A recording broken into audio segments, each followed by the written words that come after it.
हरियाणा की हर अपडेट के लिए बेल आइकन दबाएं और सब्सक्राइब करें STV हरियाणा न्यूज। नमस्कार, हरियाणा न्यूज देख रहे हैं आप और मैं हूं आपके साथ सोनिया सतानी। तरु कर लेते सुपरफास्ट खबरों की ओर।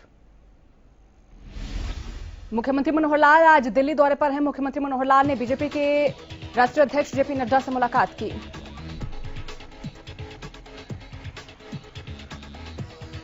मुख्यमंत्री मनोहर लाल ने बीजेपी के राष्ट्रीय अध्यक्ष जेपी नड्डा से किसानों के मुद्दे पर बातचीत की। इस दौरान उन्होंने संगठनों को लेकर भी चर्चा की। बैठक के बाद मुख्यमंत्री मनोहर लाल ने जानकारी देते हुए कहा कि बैठक में कोरोना और किसान आंदोलन पर चर्चा की गई है। साथ ही उन्होंने बताया कि बातचीत के दौरान मंत्रिमंडल विस्तार को लेकर कोई चर्चा नहीं की गई। सीएम मनोहर लाल ने कहा कि बैठक में प्रदेश के बजट के बारे में भी चर्चा की गई। साथ ही चुनावी राज्यों में हरियाणा के कार्यकर्ताओं की ड्यूटी लगाने पर भी चर्चा की गई। मुख्यमंत्री मनोहर लाल ने सांसद अरविंद शर्मा के पिता के निधन पर शोक व्यक्त किया। मुख्यमंत्री मनोहर लाल ने सतगुरु शर्मा के निधन पर शोक जताया। सीएम ने सांसद आवास पर पहुंचकर सतगुरु शर्मा को श्रद्धांजलि दी। चंडीगढ़ स्थित मुख्यमंत्री आवास पर जनता दरबार लगाया गया। इस दौरान प्रदेश के अलग अलग हिस्सों से पहुंचे लोगों ने मुख्यमंत्री मनोहर लाल को अपनी समस्याएं बताई। सीएम से हुई मुलाकात के बाद लोग काफी उत्साहित दिखाई दिए। मुख्यमंत्री से मिली महिला प्रतिनिधियों ने कहा कि मुख्यमंत्री ने न सिर्फ उन्हें समस्या के समाधान का आश्वासन दिया, बल्कि मुलाकात के दौरान लगा कि जैसे वे अपने परिवार के मुखिया से बात कर रही हूं। समस्या चाहे एलनाबाद के किसानों की हो या फिर जेबीटी शिक्षकों की, चाहे कॉलेज में लगे एक्सटेंशन लेक्चरर्स की, हर कोई मुलाकात के बाद बहुत ही खुश और संतुष्ट नजर आए। मुलाकात के दौरान एलनाबाद के किसानों ने मुख्यमंत्री मनोहर लाल को किसानी का प्रतीक चिन्ह हल भेंट कर आभार व्यक्त किया। कृषि कानूनों के खिलाफ किसानों का आंदोलन 120वें दिन भी लगातार जारी है। लगातार 120 दिनों से किसान दिल्ली की सीमाओं पर डटे हुए हैं और कृषि कानूनों को रद्द करने की मांग कर रहे हैं। कृषि कानूनों के विरोध में आंदोलन कर रहे किसानों ने 26 मार्च भारत बंद बुलाया है। किसानों के भारत बंद को टोहाना में शहर की पेस्टिसाइड सीड्स फर्टिलाइजर एसोसिएशन ने समर्थन किया है। एसोसिएशन ने किसानों के भारत बंद का समर्थन करते हुए सभी दुकानों को बंद रखने का फैसला लिया। एसोसिएशन ने कहा कि अगर कोई भी दुकानदार अपनी दुकान खोलता है तो उस पर 1100 रुपए का जुर्माना लगाया जाएगा। पेस्टिसाइड एसोसिएशन के प्रधान संदीप नैन की अध्यक्षता में आयोजित बैठक में यह फैसला लिया गया। संदीप नैन ने कहा कि दुकानदार अपनी दुकानें बंद रखते हुए सरकार के खिलाफ विरोध जताएंगे। कालावली बार एसोसिएशन ने 26 मार्च को किसानों की ओर से किए जा रहे भारत बंद का समर्थन किया। बार एसोसिएशन की ओर से 26 मार्च को तहसील कार्यालय कालावली में काम बंद रखा जाएगा। करनाल के संध में किसानों की ओर से महापंचायत का आयोजन किया गया। इस महापंचायत में किसान नेता राकेश टिकैत, गुरनाम सिंह चरूनी समेत कई बड़े किसान नेता मौजूद रहे। कृषि कानूनों के खिलाफ किसानों का आंदोलन लगातार जारी है। किसान अब आम जनता का भी समर्थन जुटाने में लगे हुए हैं। बुधवार को सिरसा के लाल बत्ती चौक पर दर्जन भर युवक हाथों में स्लोगन लिखी तख्तियां लेकर प्रदर्शन करते नजर आए। इस दौरान लोगों से समर्थन जुटाने की भी अपील की गई और किसानों का कहना है कि हम चाहते हैं कि हमें सभी का समर्थन मिले। चौराहे पर खड़े किसानों ने कहा कि जो हमारा समर्थन कर रहे हैं वो अपने वाहन का हॉर्न बजाकर उनका समर्थन जाहिर करें। किसानों का कहना है कि हमारा प्रदर्शन तब तक जारी रहेगा जब तक कृषि कानून वापस नहीं होते और हम ऐसे ही अलग अलग चौक पर प्रदर्शन करेंगे। किसान आंदोलन के बीच गेहूं खरीद की तैयारियां शुरू हो गई हैं। गेहूं खरीद को लेकर प्रशासन ने भी अपनी तैयारियां शुरू कर दी हैं। मंडी में व्यवस्था और फसल के रखरखाव, उसकी खरीद, उठान, लदान जैसे तमाम चीजों को लेकर पुख्ता प्रबंध किए जाने का दावा किया जा रहा है। इस साल करीब 7.5 लाख टन गेहूं खरीद किए जाने का अनुमान जताया जा रहा है। फतेहाबाद की डीसी नरहरी सिंह बांगड़ ने कहा कि प्रशासन पूरी तरह से तैयार है। गेहूं खरीद को लेकर ज्यादातर तैयारियां हो चुकी हैं, बाकी जल्द ही पूरी कर ली जाएंगी। उन्होंने बताया कि इस साल गेहूं की खरीद को लेकर कुछ नई व्यवस्थाएं की गई हैं जिनकी पालना करनी होगी। देश में कोरोना की रफ्तार एक बार फिर बेकाबू होती नजर आ रही। बीते 24 घंटे में देश में 50,000 से ज्यादा कोरोना के नए केस सामने। करीब 5 महीने के बाद देश में एक दिन में 50,000 से ज्यादा कोरोना केस का आंकड़ा पार हुआ है। स्वास्थ्य विभाग की ओर से जारी किए गए आंकड़ों के अनुसार पिछले 24 घंटे में 53,364 नए केस दर्ज किए गए हैं, जबकि 250 से ज्यादा मरीजों की मौत हो चुकी है। आपको बता दें कि इससे पहले पिछले साल 23 अक्टूबर को देश में 50,000 से ज्यादा केस दर्ज किए गए थे। तब एक दिन में 54,350 मामले सामने आए थे। कोरोना वायरस की इस बढ़ती रफ्तार के चलते देश में एक बार फिर एक्टिव केस 4 लाख के करीब पहुंच गए हैं, जबकि देश में कोरोना महामारी से जान गंवाने वाले मरीजों की संख्या 1,60,000 के आंकड़े को पार कर गई है। सबसे भयावह स्थिति महाराष्ट्र में देखने को मिल रही है, जहां बीते दिन 31,000 से ज्यादा केस दर्ज हुए। महाराष्ट्र में हर दिन कोरोना के नए मामले अपने पुराने ही रिकॉर्ड तोड़ते हुए नजर आ रहे हैं।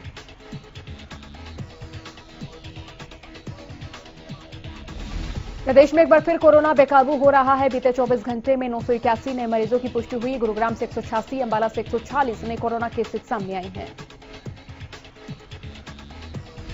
करनाल में कोरोना के 126 नए मामले सामने आए और वहीं पंचकूला से 95 मामले सामने। इसी के साथ कुरुक्षेत्र से 76 और यमुनानगर से 73 नए कोरोना केसेस सामने आए हैं। वहीं प्रदेश में एक दिन में कोरोना से 6 लोगों ने दम तोड़ा। इसी के साथ प्रदेश में अब तक 3,110 मरीजों की मौत हो चुकी है। हरियाणा में कोरोना के कुल 2,82,569 केस सामने आ चुके हैं। एक दिन में 379 मरीजों ने कोरोना को मात दी। इसके साथ अब तक 2,72,000 से ज्यादा कोरोना संक्रमित रिकवर होकर सकुशल घर लौट चुके हैं। फतेहाबाद में कोरोना के बढ़ते मामले प्रशासन के लिए चिंता का विषय बनते जा रहे। विशेषकर शिक्षण संस्थानों में बच्चों में बढ़ते कोरोना संक्रमण ने प्रशासन को परेशानी में डाल दिया है। स्कूलों में कोरोना मामलों के रोकथाम के लिए डीसी फतेहाबाद ने विभिन्न विभागों के अधिकारियों के साथ एक बैठक की।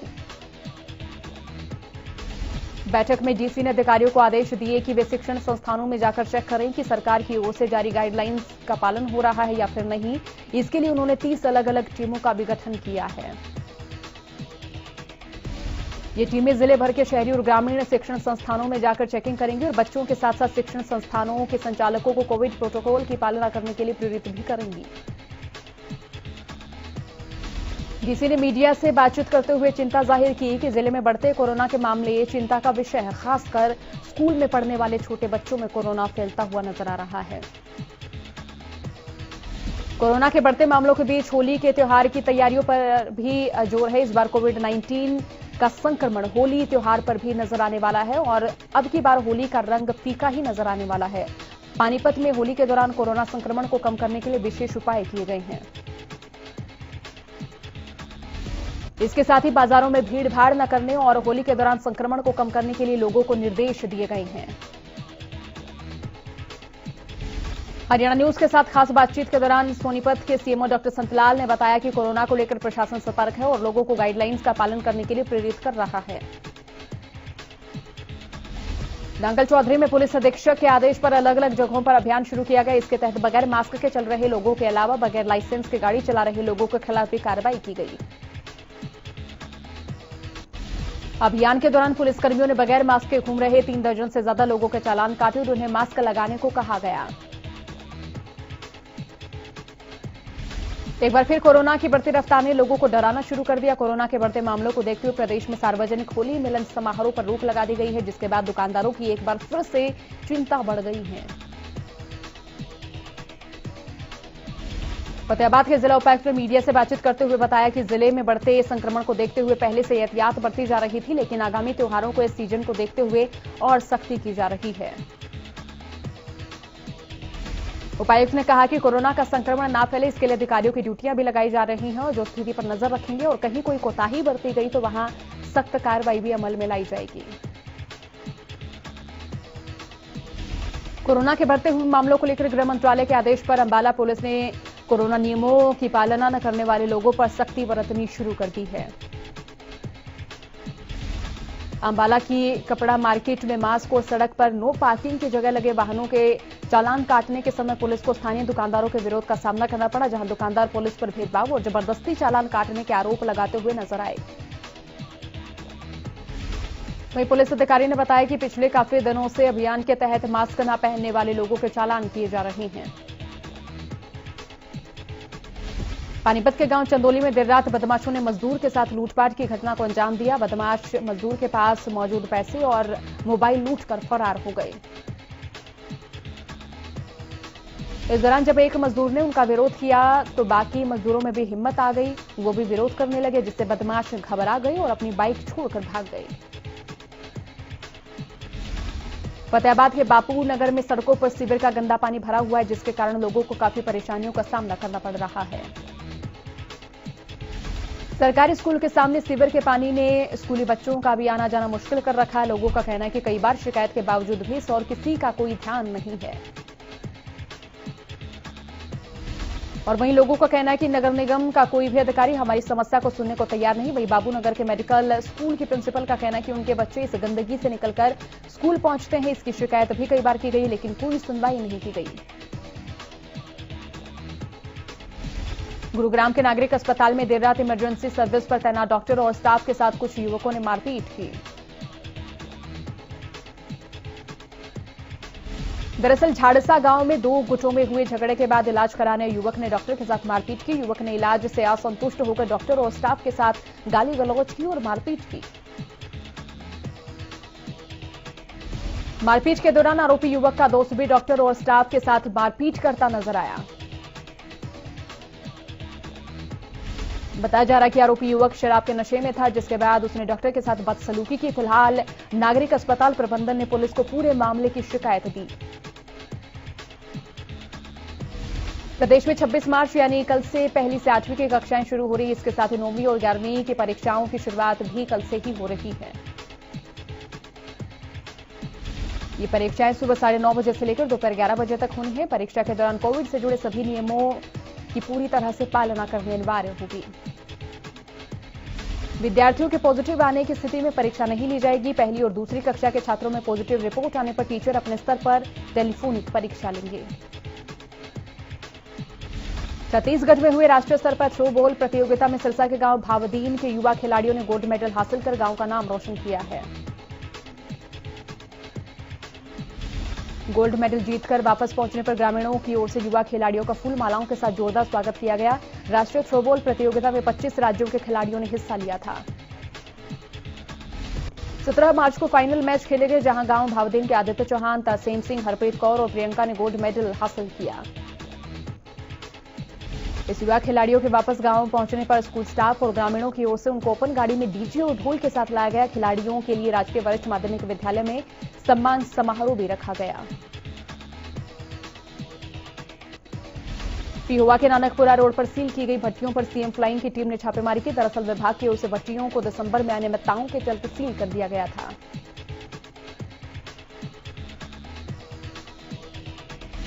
प्रदूषण बोर्ड के नियमों को अनदेखा करते हुए 5 भट्टियों को सील तोड़कर चलाया जा रहा था, जिसकी जानकारी मिलते ही सीएम फ्लाइंग की टीम ने मौके पर पहुंचकर छापेमारी करते हुए मालिक के खिलाफ कानूनी कार्रवाई की। फतेहाबाद के भुना इलाके में चाय की दुकान में अचानक आग लगने से हड़कंप मच गया। दरअसल चाय बनाते समय अचानक सिलेंडर में आग लग गई।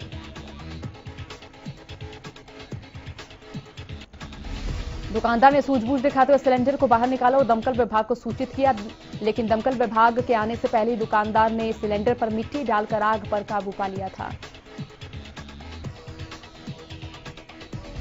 फरीदाबाद में निकिता तोमर हत्याकांड मामले में कोर्ट ने फैसला सुना दिया। इस मामले में 3 लोग आरोपी हैं, जिनमें से तौसीफ और रेहान को कोर्ट ने दोषी करार दिया। इनकी सजा पर बहस शुक्रवार यानी 26 मार्च को होगी।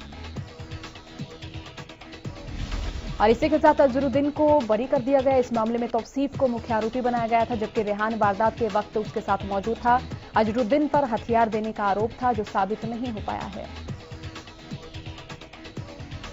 26 अक्टूबर 2020 को फरीदाबाद के बल्लभगढ़ में निकिता तोमर के कॉलेज के बाहर गोली मारकर हत्या कर दी गई थी। मामले में 55 गवाह पेश किए गए थे, जिनमें 2 बचाव पक्ष की ओर से थे।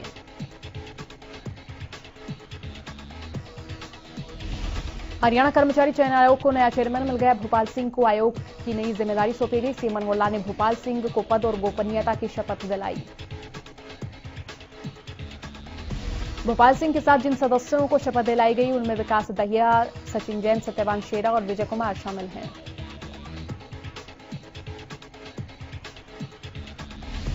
चरखी दादरी के अग्रसेन धर्मशाला में कांग्रेस की बैठक का आयोजन हुआ। बैठक में पर्यवेक्षकों की पार्टी के पदाधिकारियों और कार्यकर्ताओं से फीडबैक लिया गया।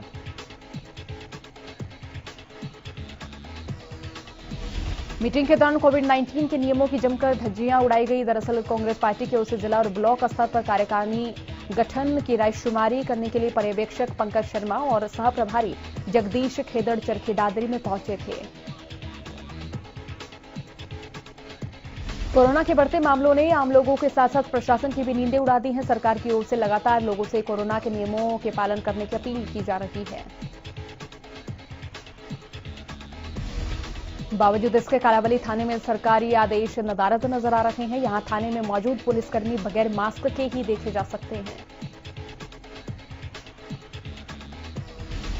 नियमों की अनदेखी से दूर ये पुलिसकर्मी अपने काम को तो अंजाम दे रहे हैं, लेकिन ऐसा लगता है कि इन्हें ना तो सरकार के आदेशों की चिंता है और ना ही कोविड-19 के संक्रमण का डर। मास्क के बारे में पूछे जाने पर पुलिसकर्मी कई दलीलें देते भी नजर आए।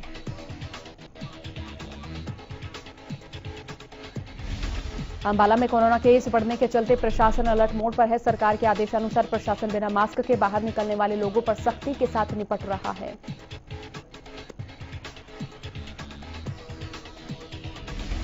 पुलिस प्रशासन और निगम के अधिकारी अभियान चलाकर लोगों को जागरूक कर रहे हैं और चालान भी काटे जा रहे हैं। इसी कड़ी में सदर बाजार में बिना मास्क घूम रहे लोगों को पुलिस ने जांचा और उनका चालान काटा और मास्क पहनने के लिए भी जागरूक किया।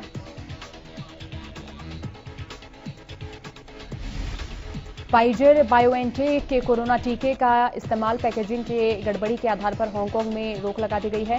हांगकांग में टीके के वितरण कर रही इस कंपनी को फार्मा ने टीके के एक बैच की शीशियों के ढक्कन में गड़बड़ी के साथ जांचा है। विश्व में जहां संक्रमितों की संख्या 12.49 करोड़ पार हो चुके, वहीं मृतकों की संख्या भी 27.48 लाख से ज्यादा हो गई है। इसी बीच ब्राजील में पहली बार एक दिन के भीतर कोविड-19 से 3,251 मौतों का आंकड़ा सामने आया है। फेसबुक ने कहा है कि उसने चीन में हैकर्स की ओर से उस देश के बाहर रहने वाले उइगर अल्पसंख्यक के समर्थकों और पत्रकारों की जासूसी करने के प्रयासों को बाधित किया है। सोशल नेटवर्क के मुताबिक चीनी हैकर्स के एक समूह ने उइगर समुदाय के सैकड़ों कार्यकर्ताओं, पत्रकारों और विदेश में रह रहे असंतुष्टों को निशाना बनाया, जो उन्हें दुर्भाग्यपूर्ण कोड से फंसे वेबसाइट लिंक पर क्लिक करने की कोशिश कर रहे थे। अमेरिकी न्याय विभाग ने भारतीय दवा निर्माता कंपनी को रिकॉर्ड छिपाने और नष्ट करने का दोषी मानते हुए $5 करोड़ का जुर्माना लगाया है।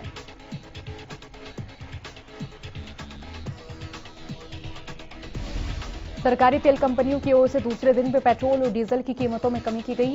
वीरवार को डीजल 20 और पेट्रोल 21 पैसे सस्ता हुआ है।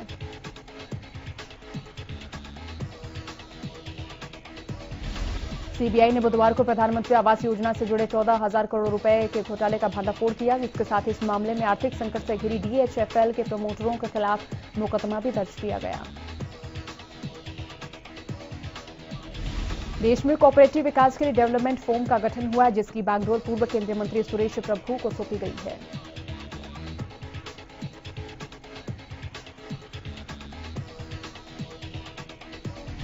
वित्त विधेयक के अनुसार अगर आयकर विभाग किसी व्यक्ति से आयकर कानून के तहत आधार नंबर मांगता है और करदाता निर्धारित वक्त में से मुहैया नहीं करा पाता तो उसे जुर्माना देना पड़ेगा। सोने और चांदी की कीमतों में बुधवार को गिरावट दर्ज की गई। राजधानी में सोने के दाम में 149 रुपए प्रति 10 ग्राम की गिरावट दर्ज की गई है। 20 साल के युवा निशानेबाज ऐश्वर्य प्रताप सिंह ने 50 मीटर राइफल 3 पोजीशन इवेंट का गोल्ड मेडल जीता। भोपाल के ऐश्वर्य ने पहला स्थान हासिल किया। ऐश्वर्य प्रताप सिंह टोक्यो ओलंपिक में भी भारत का प्रतिनिधित्व करेंगे। चिंकी यादव ने अनुभव राही सरनोबत के साथ मनु भाकर को पछाड़ते हुए स्वर्ण पदक अपने नाम किया, जिससे भारत ने आईएसएसएफ विश्व कप की महिला 25 मीटर पिस्टल स्पर्धा में 3 पदक हासिल किए हैं। दिग्गज भारतीय टेनिस खिलाड़ी लिएंडर पेस ने टोक्यो ओलंपिक के लिए अपनी तैयारी शुरू करते हुए ये कहा है कि सिर्फ सर्वश्रेष्ठ खिलाड़ियों को इन खेलों में देश का प्रतिनिधित्व करने का मौका मिलना चाहिए। चेन्नई सुपर किंग्स ने आईपीएल 2021 को देखते हुए अपनी नई जर्सी लॉन्च की है। सीएसके की जर्सी में एक बड़ा बदलाव देखने को मिला। चेन्नई सुपर किंग्स ने भारतीय सेना को सम्मान देते हुए उसका कैमोफ्लेज भी जोड़ा है। भारतीय कप्तान विराट कोहली आईसीसी टी20 बल्लेबाजों की रैंकिंग में एक पायदान के फायदे से चौथे और उप कप्तान रोहित शर्मा 3 स्थान की छलांग लगाकर 14वें स्थान पर पहुंच गए हैं। बॉलीवुड में लगातार बढ़ते कोरोना के मामलों के बीच सलमान खान ने कोरोना वैक्सीन की पहली खुराक ली। सलमान खान ने बुधवार शाम को अपने फैंस को सूचित करते हुए एक ट्वीट साझा किया। तो लाइवी के ट्रेलर सामने आने के बाद बॉलीवुड अभिनेत्री कंगना रनौत खूब तारीफें बटोर रही हैं। 23 मार्च को कंगना के जन्मदिन वाले दिन लाइवी का ट्रेलर रिलीज किया गया था, जो काफी चर्चा में है। जयललिता के रोल में दिखी कंगना दर्शकों को बेहद पसंद आ रही। फिल्म मेकर राम गोपाल वर्मा ने कंगना की जबरदस्त तारीफ की। साथ ही उन्होंने अपने आधिकारिक सोशल मीडिया अकाउंट पर सबके सामने कंगना से माफी भी मांगी है। तमिल अभिनेता विरुच्छगा कांत का शव बुधवार को चेन्नई में कोचो से बरामद हुआ। लंबे समय से फिल्म इंडस्ट्री में जगह बनाने की कोशिश कर रहे विरुच्छगा कांत का निधन हो चुका है और इसे सभी ने हैरत में डाल दिया है। फिल्म लूडो फेम अभिनेता रोहित सराफ का कोविड-19 टेस्ट पॉजिटिव आया है। उन्होंने अपने इंस्टाग्राम अकाउंट पर इसकी जानकारी साझा की। रोहित ने बताया कि वो सभी एहतियात बरत रहे हैं।